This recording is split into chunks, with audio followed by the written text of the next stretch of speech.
Well, hello everyone. This is Lynn, your favorite lead instructor over here at Samson Properties to give you a couple of quick tips on our inbox intervention.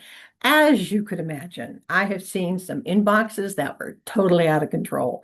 So what we're going to do is we're going to give you a couple of quick steps. Now, I realize that a lot of times, unless you've been in the business world before, you're not sure how to manage and control that inbox that has now gotten out of hand. So as I have been working with agents, I have found that some of you have not hundreds, but thousands of emails in your inbox. So here's how to get it under control. This is our inbox intervention. Start with make sure, please, that you have your own personal business email that is separate from your personal or your family email address. So all your business emails should be coming into one inbox, not scattered all through a half a dozen of them or everything coming into one box. So that's the first thing. Make sure, and we covered that in Jumpstart session 1 for you, is to make sure you've got your business email account set up. All right, now from there, I want you to go over and take a look. Let's say we're going to use Gmail for this example. Go into your inbox, and I want you to see how many emails you have sitting in your inbox. That should be a large number. Now, this is an account that I use for training purposes, so I keep it cleaned out and delete it out every couple of months so that I've got a fresh slate when I'm doing some training.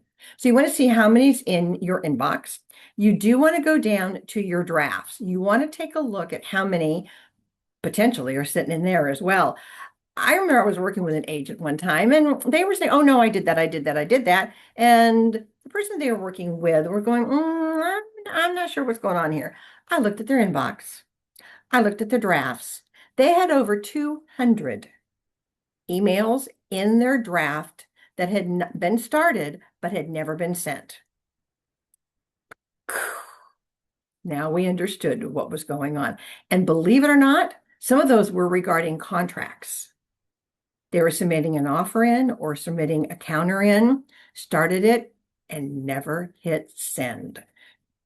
I'm just saying that can be a problem. All right, the other thing that I want you to look at is in your more, I want you to take a look at how many are sitting in the spam or the junk folder. If you've got a bunch in there, and it's going to show you right there how many's in there. If you're going, I don't need those, simply you can click all and then delete them forever, and bada boom, they are gone. All right, let's go back to your inbox. When you're up there as well, you're also going to see in Gmail, you have a file called promotions.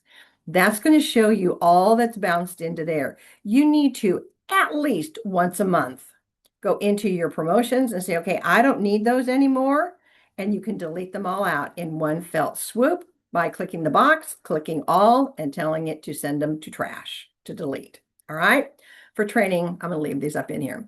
On your social, again, there's going to be stuff that's going to pop in there. Again, at least once a month. Go in, look at them. If you need to handle anything, fine. If not, click them all and send them to the trash because you don't need them clustered and keeping up in those inboxes. All right, now you've gotten that done.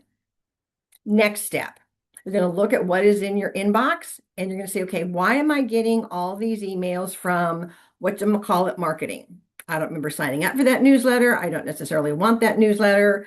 So you can go in, pick one, and you can unsubscribe. In most marketing materials, there is an unsubscribe button. Sometimes it's very fine print down at the bottom. Sometimes it's, bold front and center. But go in and here's your challenge. As you're going through this intervention, I want you to delete out or to unsubscribe from 5 email marketing pieces that you are not paying attention to. You've not opened them. You don't need them, obviously. Let's get rid of them. If you ever want to go back and get that information, you can get it again. But for now, you want to unsubscribe. Now, never, ever, ever unsubscribe from anything from Samson Properties, from Cardinal Nest, from Keeping Current Matters, from me, from Donnie, from Sarah, from any of the company emails. Do not, your broker, do not unsubscribe from those. Now, occasionally we'll get an agent that says, well, I'm not getting those. And I'll go, oh, okay, well, let's go take a look. Case in point, a few weeks ago, I was working with an agent and she's claimed to be a full-time agent, not working another job, and had looked at me like I had horns shooting out of my head when I got talking about keeping current matters. She says, "Well, I'm not getting that email." I said, "Well, let's go take a look." We went to her inbox. We typed in the search email or search mail, we typed in keeping current matters. And lo and behold, up populated out all of the emails that she'd been getting from them. And she says, "Oh, I guess I missed them." I go, "Yeah, apparently you did." Then we looked at how many emails were sitting in her inbox. There were 120,000. I can't make this up. So I don't care if you got a couple hundred or a couple thousand. Let's get you back under control. So that's why she was missing out on everything, because she was oblivious. And to her credit, or his credit too, a lot of times you're not taught how to keep your inbox in control. So that's why when I've discovered this apparently is a problem here at Samson with some of our agents, I wanted to make sure that we gave you the education you needed to get this under control. All right, there's the why. Now, another horror story. We like those. Agent, as we were cleaning out and perusing through some of her stuff, there was an email from a client a couple of months ago that says, "Quick, I need your help." A parent needed to make a fast move into assisted living. And the client was emailing the agent saying, "Quick, get a hold of me. I need to list my parents' home." He, whichever it was, never bothered to keep an eye on their email. Therefore, it got lost in those thousands and thousands of emails. When she finally caught it and followed up, house had already been listed and sold, and not with her, because she missed it. When the client didn't hear back from the agent, they went ahead and contacted somebody else. So she just missed out on an $800,000 listing because her inbox was out of control. I'm thinking that's an expensive lesson to learn, but that's why we're helping you with this. All right, so you've now gone in, you've seen how many is in your inbox, you've seen how many are in your draft, how many are in junk or spam. If promotions and social, you check there as well. You've cleaned them out and got rid of some. Now, before you go in and automatically delete everything out of the inbox, here's where you need to be careful. If it is communication regarding a transaction, a client, either buyer side or seller side, you absolutely need to keep that paper trail, God forbid, if ever you needed it. So here's the best way to handle it. Obviously, let's say this one says it's my test for 234 Cardinal Way. I'm done with the communication with this particular one. So I'm going to go back. I don't need to keep it in my inbox, but I do need to keep it for reference. Over here in a Gmail is where you can create a label. You just click on the label, name it. If it's a buyer, buyer's name. If it's a seller, property address or the seller's name. Your choice, however you're comfortable with it, and then create it and it will drop in. I'm going to cancel, but it's going to drop in over here under your labels. So now I'm done with the communication here on this particular one. I don't need to do anything else with it. So now I'm going to grab it and I'm just going to pull it down to my 234 Cardinal Way, and I'm going to drop it right in there. And you can see it went ahead and rolled on over. Now, I would do that with all of mine regarding a particular transaction or particular buyer. Now, you can go up here to your search and type in person's name or the property address, and hopefully they'll all show up. Then you just click them all, drag them over, and drop them in. Again, God forbid if you need them, at least you know you've got them handy. All right, so now that that's all done, let me go back up here. Let me click on our inbox so we can see what we got here.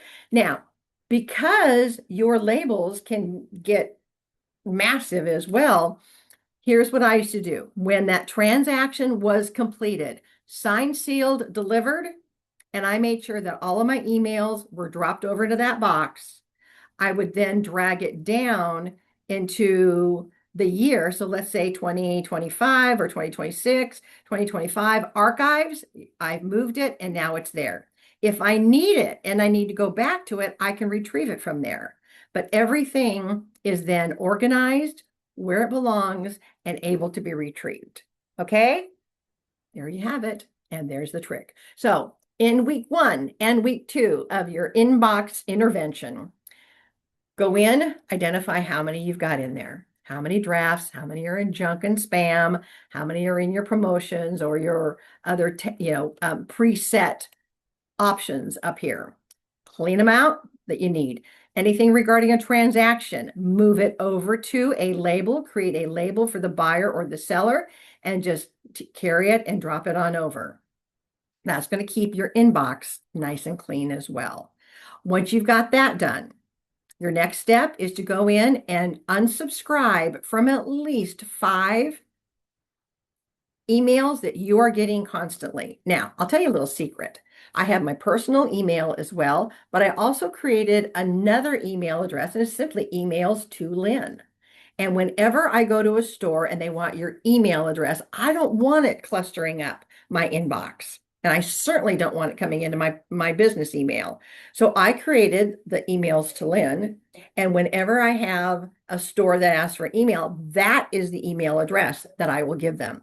That way it all comes into that particular one. It's not clustering up and messing up my regular inbox. And if I need to know that somebody's having a sale, I know that I need to go to Michael's to get something, I will check that email, see if there's any coupons. If not, about once a month, I go in, peruse through, make sure there's nothing that I needed in there, select all and delete them all, clear that out, done.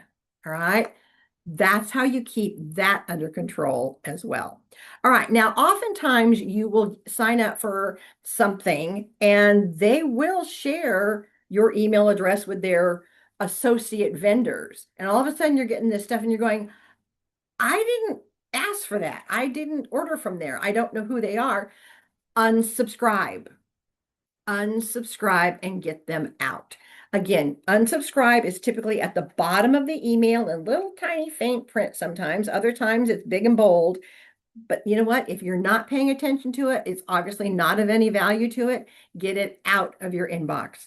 If you were to take 30 minutes, I'd say if you got a lot in there, take 30 minutes a day to start clearing it out, cleaning it out, moving communications regarding a transaction over into a folder or a label, which is like a folder, if you think of it that way. At least your inbox is a little more under control. All right, there you go, my friends. There are your tips for getting started, knowing what you've got coming in, making sure you've got a separate personal email. Heck, even do a secondary personal email for stores and marketing, so you're not getting it clustered up in your regular email.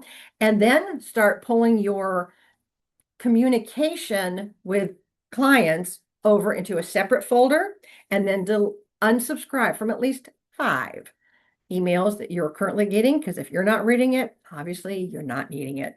All right, there is round 1 and 2, if you will. And next week, we're going to talk about how to color code your inbox. So if something comes in from Samson or from Cardinal, it will jump out and shine like a new penny. All right, my friends, go start working on that, and we're going to get you all bailed out.